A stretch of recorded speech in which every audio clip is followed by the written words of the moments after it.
hello गाते को सनम को सगुन जोहार मसीदा ऑफिशियल यूट्यूब चैनल रे आपे सनाम को सगुन अतंग दाराम तबे देलाबन गाते को तेहना नोआ वीडियो रे अब बन गालमरा मैया सम्मान योजना बखराते मैया सम्मान योजना जहां दो 17-18 किस्त नोआ मिद दम तेको ᱧᱟᱢᱮᱫ ᱠᱟᱱᱟ आर नोआ दो अडी उसरा सनाम हड़ को ᱧᱟᱢ चाबाया आदो देलाबन बिना बिलम कते वीडियो बन स्टार्ट का लगे तबे गाते को अब बन बड़ाई गया झारखंड मैया सम्मान योजना दो चला हजुकान दिन कालम खन अडी मौज तेगी चला कना और सरकार नोआ योजना दो अडी बेस ठीक ते चलावदा जुदी बिलमो कान खाय मिद दावते बारपे किस्ते एमाव को कना आदो ओनाते अडी खुशी और रस्क रे मेना को जहां मैया सम्मान योजना को ᱧᱟᱢᱮ कान उनको लाभुक को दो विशेष कते अब बन बड़ाई गया मैया सम्मान योजना रे दो 18 खन 50 साल भीतरी रेन गोगो जना को ᱧᱟᱢदा से कुड़ी गिद्र को ᱧामदा आदो उनको दो अडी रस्क रे मेना को मेनखान जहां मैया सम्मान योजना बांग को ᱧामदा उनको दो अडी दुख रे मेना को आर तेहिं जहां मैया सम्मान योजना 17 और 18 किस्त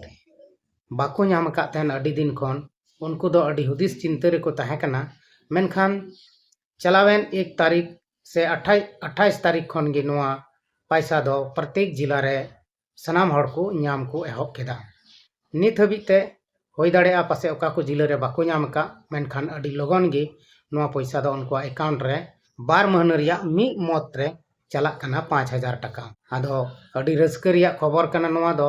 आर जहां बया जहां मिश्रा को ᱧामेत कान उनको लगी दो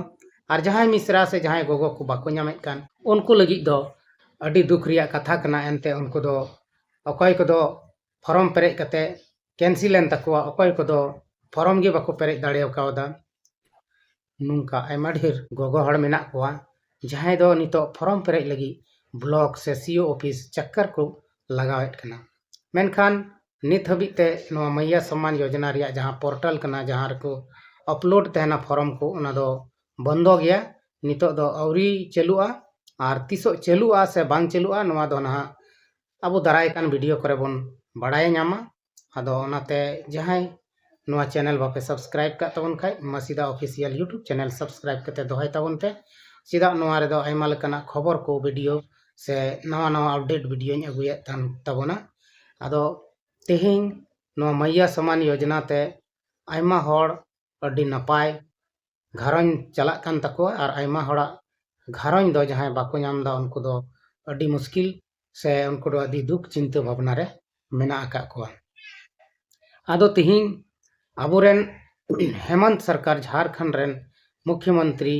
उनी नोआ मैया सम्मान योजना जहां स्कीम चालू का नोआ दो अडी लगन से अडी मने लगाव कते गे नोआ दो चालाव कना और जावगे नोआ दो कंटिन्यू गी दोहयत कना आदो नुंका गे जुदी उनी आरहो एटागा योजना लगी होय कुरुमुटु तबन खान अडी भागे गे होयुआ एनते नोआ मैया सम्मान योजना दो नितो जहां तिना गे गोगो हड़ को ᱧामेत कान पैसा उनको दो चिन हो बाको कमीदा एकेन दुड़ुब गिति कते गे पैसा हजुक कान तको खाता रे फटाफट दानादान आदो ओनाते उनको दो अडी रस्क हेना को आर हेमंत सरकार हो अडी अडी हट को सरहावया जेमन उनको दो को मेना नुंका गे आले दो जायजुग जीवन हबी नुंका गे पैसा ले ᱧᱟᱢ इदी लिखान अडी भाले हुआ मेनखान अब बन बड़ाया जे नोआ मैया सम्मान योजना दो नहा ज्यादा दिन दो बांग चलाव दाड़िया चिदा से नोआ योजना दो लिमिट गया और नोआ योजना तीसो बंदोआ अब बाबन लई दाड़े कना एनते फिलहाल दो चला तगे मेना और चला तगे तहना अगला चुनाव हबी दो पसे चला तगे तहना आदो नितो नोआ रे अडी आयमा पैसा खर्चा कना बिना रोजगार से बिना कमीते पैसा को ᱧᱟᱢᱮत कना ओना इयते झारखंड सरकार नोआ फंड ओका को अगुईदा बाय अगुईदा ओना दो उनीगी बड़ाई किया आदो